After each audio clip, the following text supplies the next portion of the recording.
Selamat bertemu kembali Sobat Pembelajar KU dalam podcastku Pengetahuan dalam Genggamanku.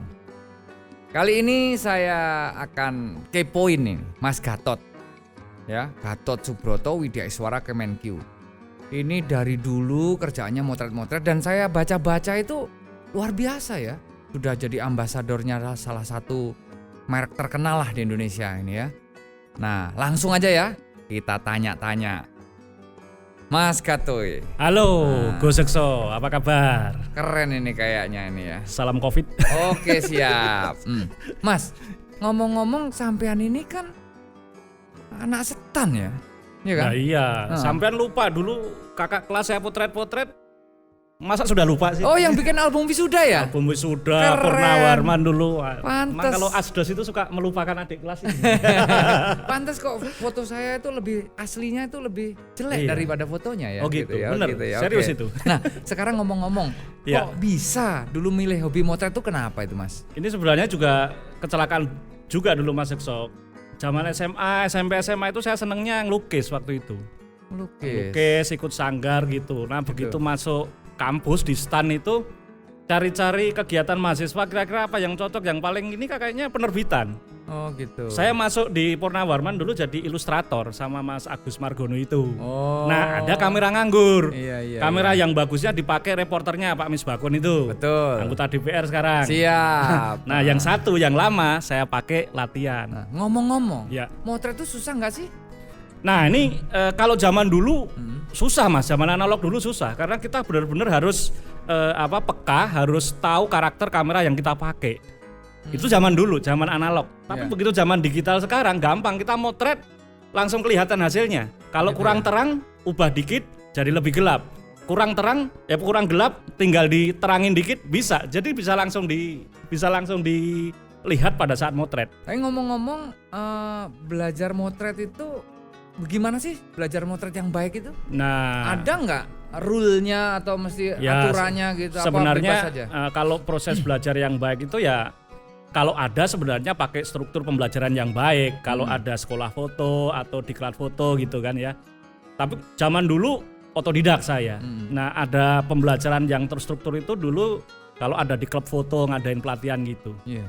Tapi semakin ke sini, semakin ke zaman digital gini, karena motret semakin mudah, sebenarnya kita bisa belajar dari mana aja sih sebenarnya, dari YouTube, dari Google di website, dari klub-klub foto dan hunting-hunting bareng. Jadi banyak sumber sih sekarang ya. Bahkan motret dengan kamera handphone pun sekarang ada orang yang spesialis motret dengan kamera handphone juga. Ngomong-ngomong, dalam motret itu apa saja sih yang perlu diperhatikan? Itu kan pencetannya banyak tuh. Iya. Tinggal dibikin otomatis, cepret beres kan? Oke, ya. Kalau belajar motret itu secara umum ada 3 hal sih yang kita pelajari sih ya. Pertama, 3 hal ya. 3 hal. Pertama itu tentang exposure kamera itu, bagaimana kita menggunakan kamera. Itu bisa pakai full auto bisa, pakai full manual bisa, bisa pakai semi auto. Itu yang pertama masalah exposure ya, bagaimana kita menggunakan kamera. Yang kedua lighting. Lighting ini penting ya. Jadi kita memperhatikan cahaya atau kalau di studio bagaimana kita ngatur cahaya. Motret itu fotografi itu, foto itu artinya cahaya, nggak ada cahaya nggak ada foto. Jadi kita harus perhatikan lightingnya. Lightingnya itu umumnya 3 hal juga yang kita perhatikan kalau di cahaya itu. Pertama arah datangnya cahaya. Arah datang. Yang kedua warna cahaya. Warna. Ya. Yang ketiga itu intensitas cahaya, kuat lemahnya cahaya. Oh, yang dihitung dengan Kelvin itu ya? Gitu, kurang hangat, kurang dingin gitu kan, pakai white balance istilahnya. Nah, baru yang ketiga itu masalah komposisi, sisi seninya foto, bagaimana kita mengatur subjek dengan environment-nya, tempat dia dipotret gitu. Jadi 3 hal. Exposure, lighting, komposisi. Itu sebenarnya yang kita pelajari. ELK. Exposure, lighting, komposisi. Keren gitu. jadi. Iya nah, sih. setelah kita belajar ELK ini, aku pengen kepoin lagi. Mungkin banyak ya teman-teman podcastku yang sudah ngerti, tapi nggak ada salahnya kita tanya sama ahlinya nih. Apa sih beda analog sama digital tuh?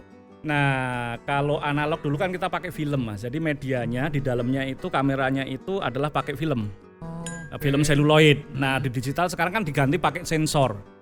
Nah, kelebihannya ya masing-masing ada kelebihannya. Kalau di film itu dynamic ring, warna filmnya itu punya karakter khusus. Tapi kalau di digital itu karena pakai sensor kelebihannya adalah ya kita lebih praktis menggunakannya. Iya. Semakin kesini kamera itu semakin canggih ya, dan itu semakin memudahkan kita. Iya. Kalau dulu yang motret itu hanya fotografer profesional saja, karena motret itu kamera mahal, cara motretnya susah. Post processingnya, kamar gelapnya juga susah. Jadi dulu serba mahal. Sekarang semua orang memotret. Oke. Nah, dulu itu kalau nggak salah, saya ada kalau mau beli film itu ya, ada ASA berapa Mas? Ditanya gitu. ASA ya. Itu apa sih itu? ASA itu singkatan dari American Standard Association dulu ya. ASA. Jadi itu sebenarnya ukuran kepekaan film waktu itu terhadap cahaya. Jadi semakin tinggi ASA-nya itu semakin peka terhadap cahaya. Itu dulu pakainya ASA. Sekarang gantinya ISO. Berarti kalau malam ASA-nya lebih gede, ya, lebih gede. Gitu ya. Gitu. Nah, sekarang kan pakainya ISO Mas, International Standard Organization.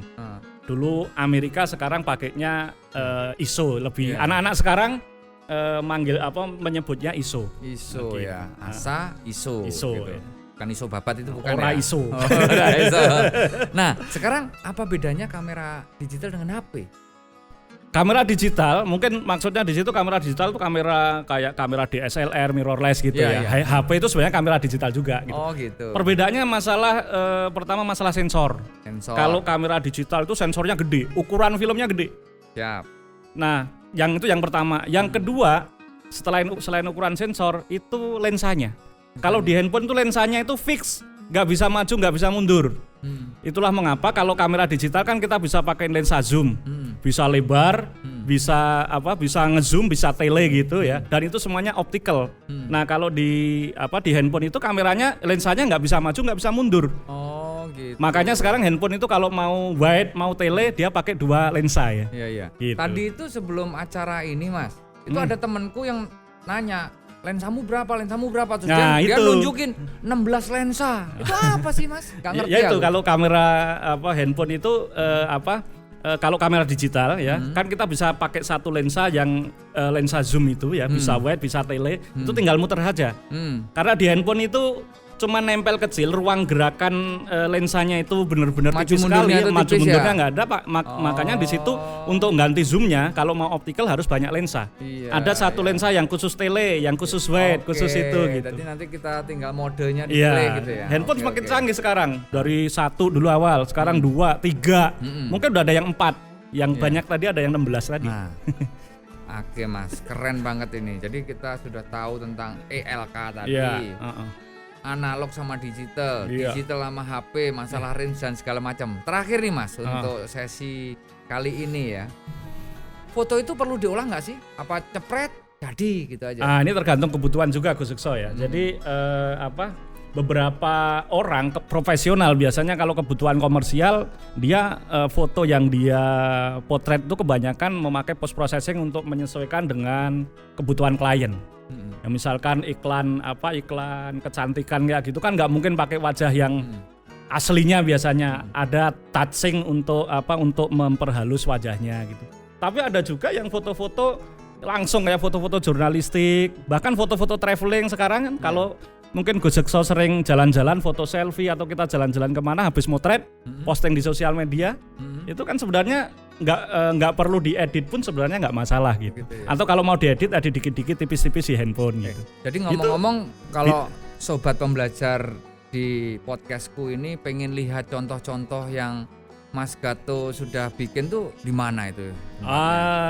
Saya ada website gatotsubroto.com tapi jarang aku update karena website personal itu kan sekarang viewernya dikit kalau nggak kita iklanin terus. Jadi lebih enak kalau sekarang mungkin foto itu di Instagram. Artinya dengan media podcastku ini nanti bisa dong kalau Mas Gatot di mention gitu dijawab bisa nanti bisa bisa di komen kalau di YouTube-nya nanti di bawah bisa ngobrol-ngobrol masalah masalah pemotretan, bagaimana memotret, bagaimana menjual foto gitu. Ada situ. Asik nih Mas. Atau di Instagram saya juga bisa. Oke. Biar di follow Gatoy 18. Ini nice try ya gitu ya. Keren ya. Jadi gitu sobat pembelajar. Jadi itu tadi sudah kita dengarkan apa yang kita obrolkan dengan Mas Gatoy. Jadi santai. Tetapi tidak detail. Nanti kalau mau detailnya bisa mention ke podcast ini. Jangan lupa ikutin Instagramnya Mas Gatot tadi, apa? Gatoy 18. Gatoy 18 atau gatotsubroto.com, dan stay tune di podcastku Pengetahuan dalam Genggamanku.